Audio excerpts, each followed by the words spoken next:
All right, good morning and welcome to the Indiana IEP Resource Center series, Conversation with Authors.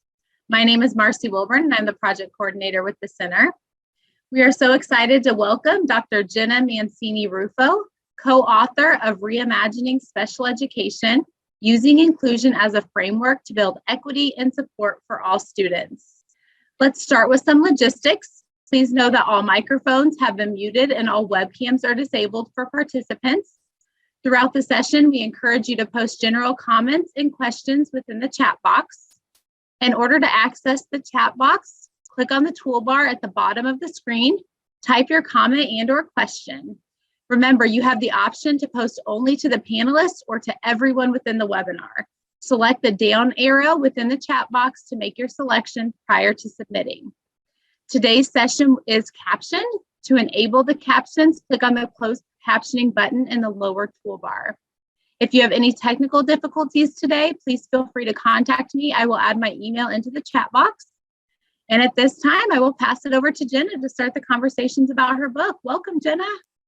Great. Thank you so much, Marcy. It's a pleasure to be here today, and welcome everyone who's joining me today. I'm really looking forward to sharing my work on reimagining special education. So, first, just a little about me. So right now I am working as a consultant for my own business, Empowered School Solutions.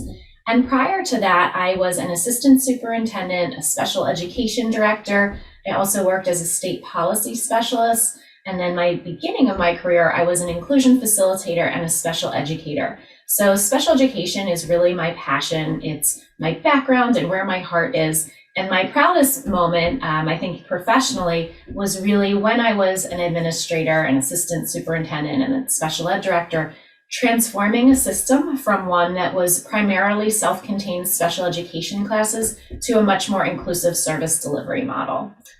So now I'm doing work as a speaker and presenter.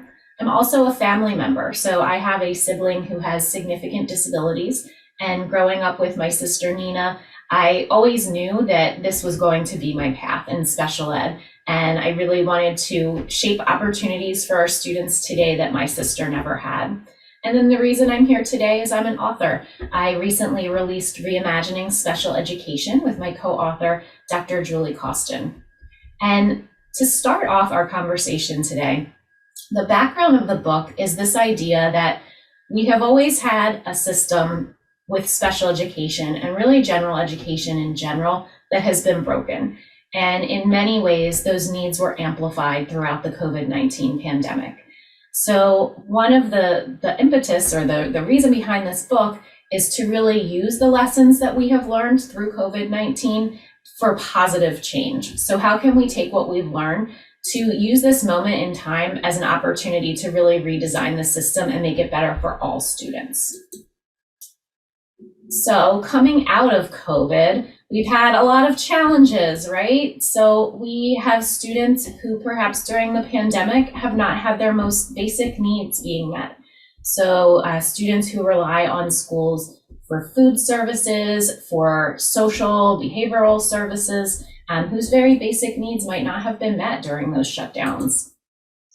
We have students throughout COVID who had limited parental support. And I say this with zero judgment because I was still assistant superintendenting at the beginning of the pandemic. And this was the sign on my office door: keep out, mom working, see dad. So it's been very challenging for all parents. Particularly parents of kids with disabilities, however, students who have other needs.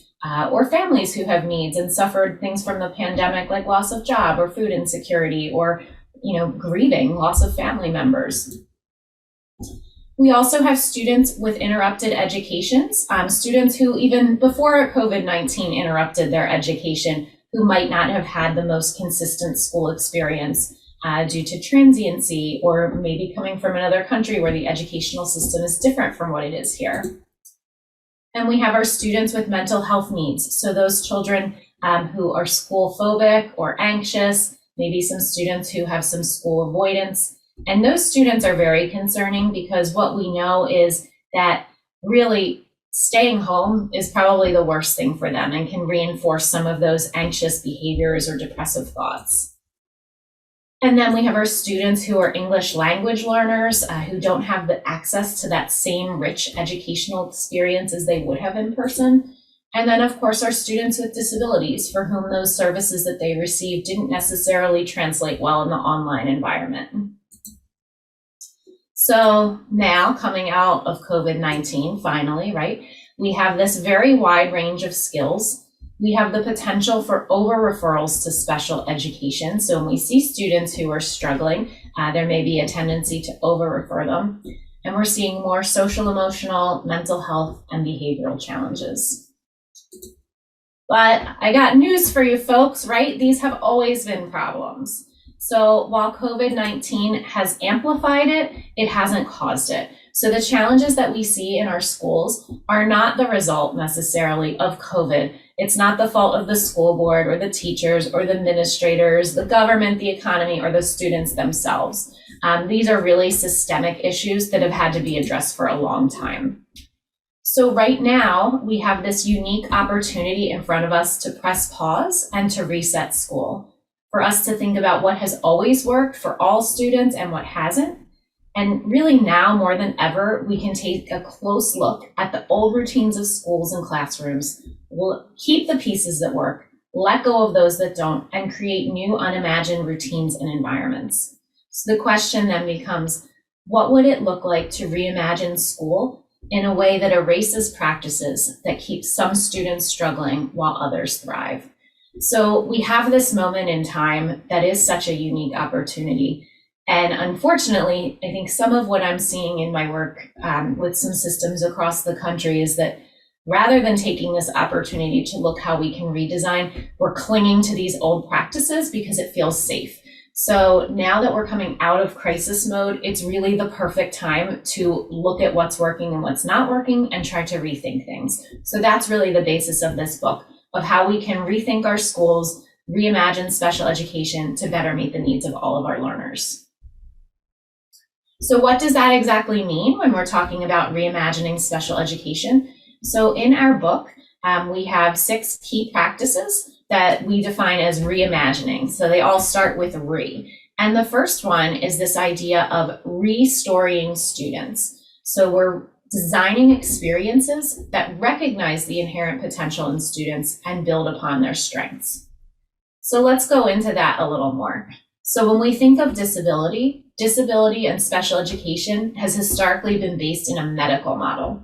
And in a medical model, we see disability as something that is a pathology, it's an impairment, it's something that's inherent to that person, and we have to fix it. So we're going to remove the child, we're going to remediate them, and we are going to fix that problem.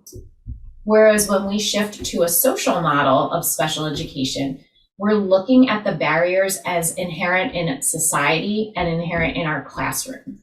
So rather than looking to fix the person, we look to fix the environment. What's the problem with the classroom, with the society that we need to adapt? And we see disability when we look at it in this regard as something that makes someone unique and diverse. And rather than removing and remediating, we seek to support and adapt. So I share with you, if I had an IEP, these would be what my weaknesses are. I procrastinate when I'm presented with a non-preferred task. I leave dirty coffee cups and trash in my car, and I do know how to clean it. I'm sure we've all heard of that, right? The kid who, he knows how to write down his homework, he just chooses not to. I willfully leave those dirty coffee cups in my car. I have sensory processing needs. I become overwhelmed in loud, crowded environments. I can run late to meetings. I am better at this now that I'm at home and I don't really have any place to go. And I can be impatient and bossy. So let's pretend I'm a student in your class. My traits of being impatient and bossy might manifest as me calling out in class. But the thing is that if you know how I misbehave, you also know how I am smart. And this is where that idea of restoring students come into. So when we think of a student weakness of calling out in class, when we restory that student, we think of him or her as eager to share their thoughts.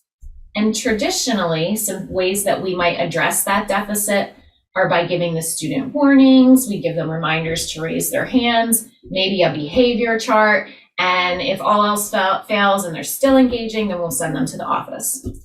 But when we take a step back and when we view this from a social model, we look at what are the barriers in the classroom that fail to capitalize on the student's strengths.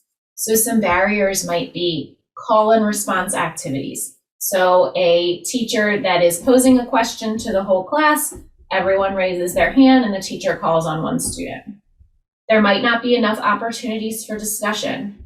A lecture could be another barrier. For students, it's very challenging to kind of just sit there and receive information passively all day. And also limited ways to share knowledge. So if we are relying on 1 or 2 ways of having students demonstrate their understanding, maybe through writing or speech, we might not be accessing the best way that a student can communicate. So when we look at this in a more inclusive model, we think about providing students with multiple modes of expression. Instead of call and response activities, we do turn and talks. Talk to your partner, share your thinking. And we also explicitly teach when it is and is not appropriate to call out. As students, we can't assume that they're going to come to school having already mastered the unwritten social codes of school. So we have to think about when is it appropriate, when is it not appropriate, and then explicitly teach that and teach our expectations to students. So restoring students, that's just a quick taste of that first element that we discuss in our book, and we provide some more information in terms of student vignettes and what that could look like in the classroom. The next practice that we really focus on is this idea of redesigning instruction through meaningful differentiated tasks that provide students with multiple ways to demonstrate knowledge and understanding. So in the book, we go through effective inclusive practices, ways to engage students with participating more meaningfully, so that when we're designing instruction, we're designing it that it's accessible from the start for all students. We also discuss this idea of a restructuring, intervention, and enrichment. So instead of this historical model where someone has a disability and they go to a special education classroom, we recognize that there are times that all students are going to need support, and there are times that all students are going to need enrichment and extension. And we structure this time so that the receipt of those services are not contingent upon artificial labels. So what I mean is we abandon this idea of saying, you're special ed, so you go here. You are an English language learner, so you're going to go to this teacher. You're general ed, but you still have some reading needs, so you'll work with the reading specialist. We really look at putting all of our support personnel on the table and thinking about how can we design our instruction and intervention so that it makes sense, that we're not just doing this on these arbitrary labels. And one of those keys, and one of the things that we share in the book, is adding an intentional block through the school day for intervention and instruction that occurs daily. And so what that does is it reduces the need for some of those pullouts because students aren't missing core instruction to receive any intervention or enrichment that they might need, and that's a support that's available for everyone. We also discuss revitalizing co-teaching. And a lot of times in our work with school districts across the country, there's a misconception that co-teaching is the only way to include students, and it's not. And sometimes when we think about co-teaching as the only way, we are often funneling lots of students into one classroom, or we're assigning a special education teacher to work with lots of different general education partners, and we're not necessarily implementing those practices in the best way that we could be. So we want to look at how do we maximize the talents of our staff and then provide them with those collaborative structures to support their work, and really limiting the number of co-teaching partners, providing common planning time, effective training, and then getting really specific about what student profile is best served by a co-teaching environment, and not necessarily just assuming because someone has an IEP, they automatically must be in that co-taught class. So we get really thoughtful about that in our scheduling. Another one that I'm going to talk a little bit more about today in our time together is this idea of realigning service delivery. So along with what I just said about the co-teaching piece and co-teaching being one way to include students, but not the only way, we need to really explore all of the options that are available. So how can we use our special educators more flexibly, and how can we use our general education teachers and specialists more flexibly so that we're implementing different models? And finally, the last practice is this idea of reconceptualizing equity so that we view disability as another form of diversity. So some more on realigning service delivery, because I find when I speak with people about this idea, it's something that's really intriguing. So kind of what else is out there? What else could we be doing in terms of structuring our services? So the first thing that we discuss in the book and that we encourage schools to do is to really start by mapping our resources. So we look at all the available support personnel that we have. We look at special ed and general ed and reading specialists, ESL, gifted support teachers, Title I, interventionists. There's so many support personnel in a school, and we have to look at them holistically instead of dividing them up into silos. And then when we are realigning service delivery, there's some key things that we encourage schools to look at when they're doing this. So we want to assign based on need rather than label. We want to provide that intervention and enrichment block that I discussed, and then rethink those traditional roles. So one of the ways that we can rethink some of these traditional roles is through this inclusion facilitator position. So I'm going to talk a little bit about this. There's some other models we also discuss in the book. And what an inclusion facilitator is it's a special educator who collaborates with teams to support meaningful inclusion of students with disabilities.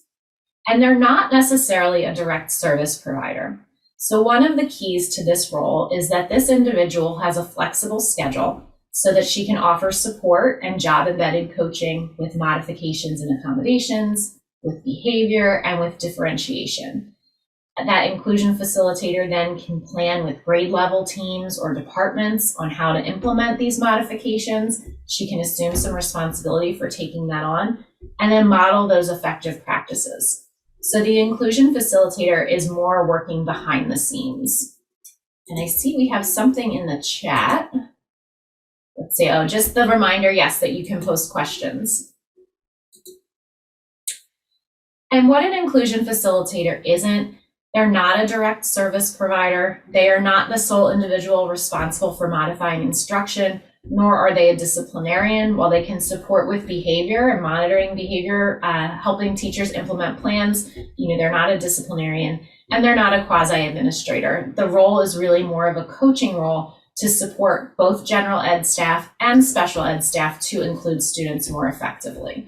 So it's really looking at the special education teacher role in a different way. So you would have an inclusion facilitator. That doesn't mean that we totally abandon co-teaching or any other models that we're using, but it's another support that we could put in place. And why? So why could this be an effective approach? This is often really meaningful for students who have more significant needs. So students who need heavy modifications and who, unfortunately, a lot of times we see things like modifications just happening on the fly if they're in general ed. And this is really prioritizing education for those students who have significant needs through intentional creation of modifications, supporting their teams. The inclusion facilitator also really supports sustainability by having this on-site resource, and it allows for a gradual release of responsibility. So ideally, what we like to see happening is that the inclusion facilitator works as a coach and shows educators how to implement things, and then fades back, and then that team takes on more responsibility. And it also just builds the capacity of educators, so providing on-the-spot support, problem solving, and having someone within their building that's available. I've seen a lot of great success with this model. And then the other reason this could be an important role is that the inclusion facilitator can be a change agent. So they work with staff through this process, especially if we're moving towards a more inclusive model, as a support to help them through any fears and anxieties. And they have to be skilled enough to be able to navigate any interpersonal challenges or relationships. And I say that these people really need this rare and magical combination of leadership, knowledge of best practices, the ability to build trust, and also an uncompromising belief in inclusion. So when we build something like this in at the ground level, we are likely to see more sustained change. I don't think we'll have time for that video. So I just want to also share that within the book, so I just gave you a little snippet in terms of what inclusion facilitator could look like. We also discussed some other alternatives to co-teaching that can be implemented. So things like a consultative model, where a teacher is maybe scheduled at key points during the day, but not every day, to work with teams. We talk about what a push-in support would look like. So rather than co-teaching for a whole block, maybe the special ed teacher or related service provider or whoever it might be is pushing in at key times. So throughout our book, Reimagining Special Education, we do offer some other alternatives to really make this work. And I think the key is that there's not one way that is the right way or the wrong way. The key is you need to look at the kids in front of you and then figure out what's going to make the most sense and make it truly individualized, right? So we talk about IEPs, individualized programs, but they're not really that individualized when we take everyone out of general ed and just give them something different, but the same somewhere else with another group. And then the last pillar that we really talk about that's so important, and it ties in with this idea of medical model and social model, is reconceptualizing equity so that we're viewing disability just as another form of diversity. So in the chat, if you have a moment and are willing to do so, I want you to just write some common things that you've heard about reasons why students might not be able to be included. So as you're typing that, I have some little comic strip here. It says, "We tried that before. I agree philosophically, but it costs too much. Our system is too big. Our system is too small. What we do now is just fine. I'm sure it works well in other places, but not here. It's against my religion, and it's not within my authority." So exclusion plus excuses equals exclusives, common reasons for avoiding inclusive education. Thank you, Jessica. She said schedules. So we can't make it work with the schedule. Everybody's tied up. Other thoughts? The model we have is working well. Yeah, so what's wrong with what we're doing? We've been doing this for this whole time.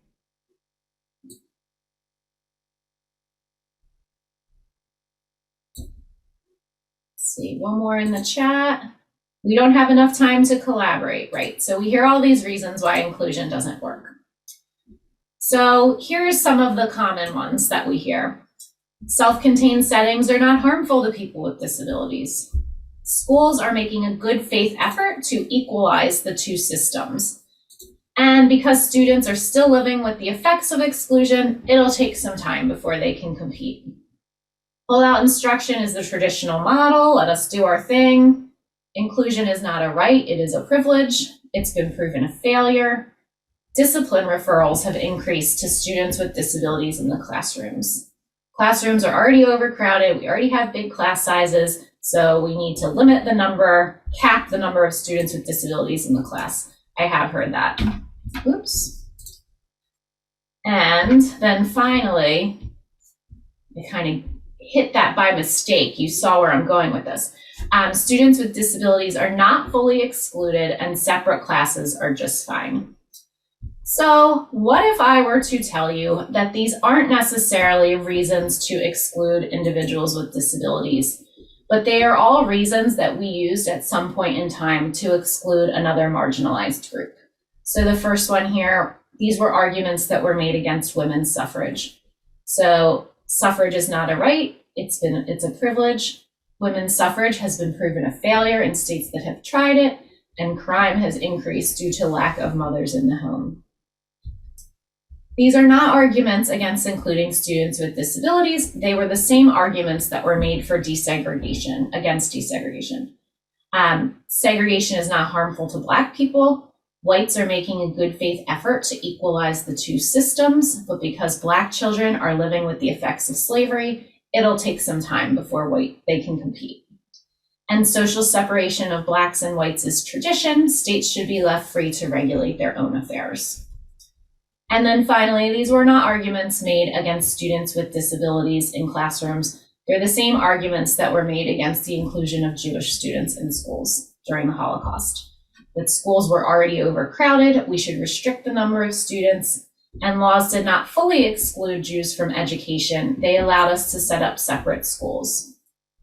So the question then becomes, if all of these things aren't okay, then neither is segregating students with disabilities. And I realize I'm being a little provocative now with that, those statements, but I really do believe that in some point in time, we're going to look back on what we are doing in these special education practices and think, wow, we really had it wrong.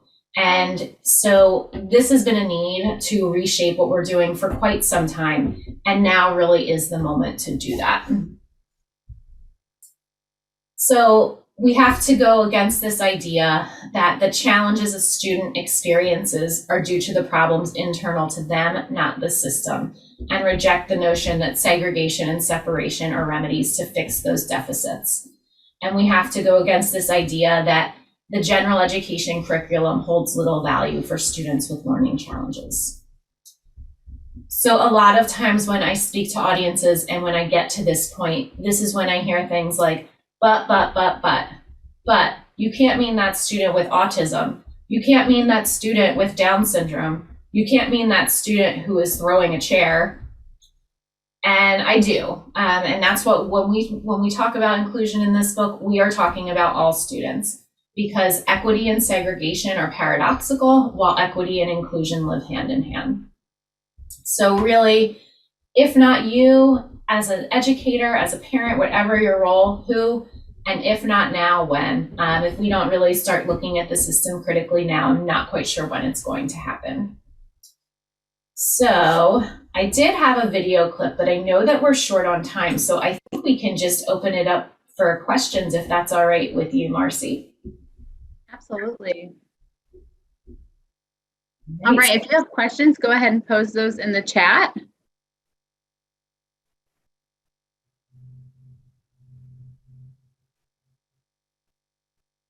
And I think we probably have people on here who wholeheartedly believe this. And now they're thinking, okay, how do we convey this to others? And how do we work with those within our district who maybe don't share those similar beliefs, or maybe they say they do, but in practice it's not showing? What would you recommend as first steps of working within the system or other individuals to help us move forward in this? Yeah, I think that's such a great point, Marcy. And in my work that I do with schools, I really start with the belief system and trying to tackle that, because my thinking is, sure, you can get my book, you can go read all of these things and the strategies of how to do it, but it's very easy to teach a skill. It's not as easy to shift a belief. So I think it's really important to start with the why, and people come at that why for a lot of different reasons. For some, it's a personal connection. For some, it's a social justice issue. For others, it's, the research shows that this works, or the data. And still for others, it's, we got sued because we weren't including kids. So we have to think about all of those reasons that people are coming at it and then try to attack it from kind of a multi-pronged approach. Wonderful. There are a couple more questions within the chat. I want to make sure we get to those. So in your experience, have you had districts that have implemented this work? And can you talk a little bit about that process? Yeah, so I can talk about it from a couple different lenses, actually. So my very first position as a special educator was 20 years ago in a school district in Massachusetts as an inclusion facilitator. So I point that out because 20 years ago, this was a position that was in place. And so it's something that is new to a lot of places, but I find that regionally throughout the country, there's different levels in terms of implementation. So I tend to see some stronger implementation in certain states or regions. New England tends to be a little more progressive, some areas of the Midwest. So I think in terms of the implementation piece, I have lived that. So when I was an administrator, I did lead that process. And if you are to embark on this or to encourage your district to do it, I think it needs to start at the top. So it has to start with the administrators, and they need to have first a really strong understanding of these practices and what it looks like and why it's important, because then they are going to go lead this in the building. So I always recommend that it's really beneficial to start with the administrators and then develop some type of district-wide steering committee or task force that includes lots of different stakeholders. All right, so I'm going to build on that question because another question just came through. So when you're talking about building administrators, so how would they begin this work and then align it with the multiple corporation initiatives that they have going on? Yeah, so I think that, again, now is the time to do this because we have so many kids that have so many needs, even more so coming out of the pandemic than we did before. So I think in terms of how do you start it and align it with the other work, it's not a separate thing. It's not a special ed initiative. It is a whole district initiative. And inclusive practices fits really well with lots of other practices and things that are going on in schools that are kind of trending right now, if you will. So things like revamping the multi-tiered systems of support framework. Lots of schools are moving towards that tiered system of support. So what are the supports we need to provide in tier 1 through strong general ed? Because if that's not there, then our tiers 2 and 3 get worse. In terms of other initiatives, things like, cultural competence and cultural proficiency. Again, if we're viewing disability as a form of diversity, it fits in naturally. So I think one of the keys for administrators is really showing what those connections are. I've done activities with districts where we actually draw arrows. So we list out, what are effective inclusive practices, what are our current initiatives, and then we draw the arrows to see how it's connected to everything. And those connections become really apparent. Wonderful. I love that strategy. Okay, we are at time, but I do have one more question I would like to pose and ask. Sometimes I think that our special educators sometimes can hinder the work as well. Like, these are our babies. We want to keep them in. We want to provide the direct service within the resource room. And we know what's best for our students instead of that shared responsibility. When we're talking about looking at IEPs and the continuum of services, what do you say back to that? Like, well, we've written in the IEP, this is what the student needs, and how do we go and try something different when this is what we have identified as something that's appropriate for the student? Right. So I love that question, and it comes up a lot. And the beauty of the IEP is that we write it. So if we've said that a student needs a service, we can go back and say, here's how we can deliver that service more inclusively, and here's how we can deliver it better. There is an element too of this idea of you're kind of flipping the script, because for a very long time, we've told families and other teachers that these kids are going to get something better and different and special. And now all of a sudden we're saying, just kidding. So we have to think about that too, and, kind of walk that fine line between acknowledging that there is a better way. And I think we need to show people and have discussions in terms of you're not necessarily losing a service, it's being delivered in a new way, and then talk about how that looks. Wonderful. I love that answer. Thank you very much. Well, we so appreciate you being here with us today and giving us all this information and new things to think about. I will say that one lucky winner will receive a copy of Jenna's book and Julie Costin's book. And today that winner is Nicole Alcorn. So Nicole, if you send me an email just with your either home address or school address, either one, I'll be happy to mail that out to you so that you'll have a copy. Again, we have another conversation with authors next month. So go ahead and sign up for that if you have not signed up at this point.